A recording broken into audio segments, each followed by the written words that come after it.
dibuixat, on sempre sabia. En este dia tan sentit i gojós, quan les trompetes sonen a protocol i la llum fluix d'un elegant cressol, Aitana crea el cel més lluminós. Aitana, viu el temps amb emoció, sigues al món un símbol abellidor, l'estandard de la festa afalagador, aquell pel qual se senta devoció.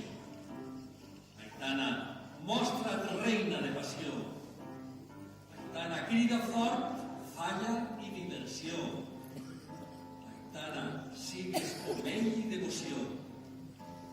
Aitana, ompli sempre l'emoció. Aitana és